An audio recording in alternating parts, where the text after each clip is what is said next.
want to think in terms of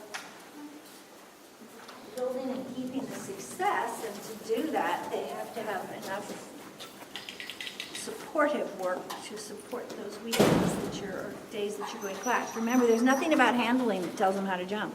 Nothing. It tells them what to jump, not how. And actually, that's a good point, because I've been working a lot more on the what. Like, because we've been practicing backside of jumps, jump versus push. Still about 7 feet out from the jump, yeah. So that's a little far, but that's fine.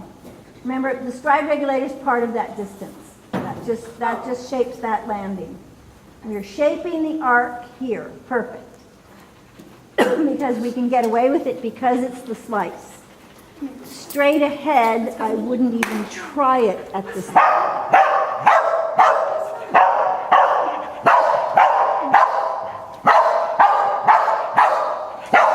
Things to say, you do. Whoosh! So why the thing after the jump? Because I want to shape the arc on here. I can on this one. I can't straight ahead. You mean just to keep them running in that same direction? No. What are? Well, let him finish and then I'll explain. You want to So, go the other way now? you can go both directions if you'd like to. So it lands before at 45 degrees. Correct. I want to shape that arc. I don't want it to be a flat. Yeah. And if I don't have the one on the other side, then he can land wherever he wants. Is that it? Kuvi.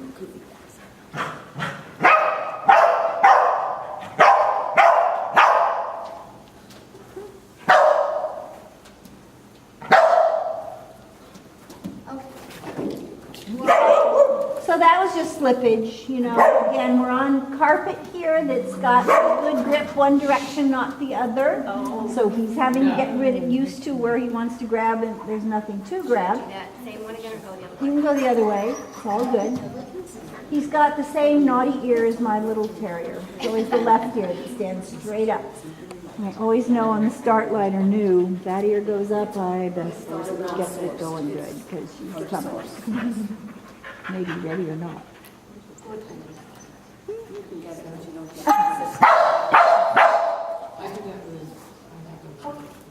Nice. Nice. So even though we hit that? That's all right. It's all right. You just put so much force into it. And when you're done, I'm going to explain what I mean by shaping this arc for match throws.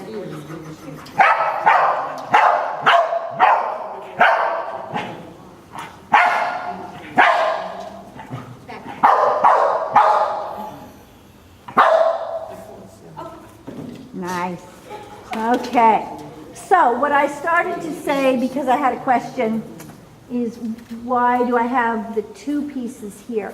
When we do the set point, I'm only worried about where they step in to the correct takeoff place.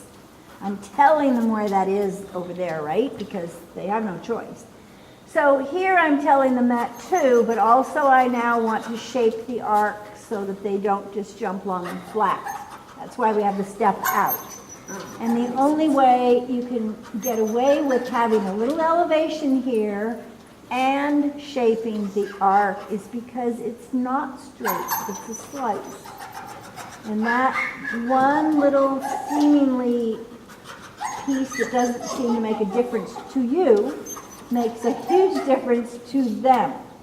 And so it's one of the few places in foundation where I can offer people elevation, set point and on the slice. And sometimes not even full elevation on the slice, but some considerable elevation. So that because that lead influence is there, and because it's not straight, and because they don't set quite the same, they're a little less equally weighted on their hips, it will allow you to shape the arc there where you can't do it going straight ahead. So it's not a bad thing to shape the arc so they learn to use their back better. It's not about making the perfect arc because in real life that's never going to happen.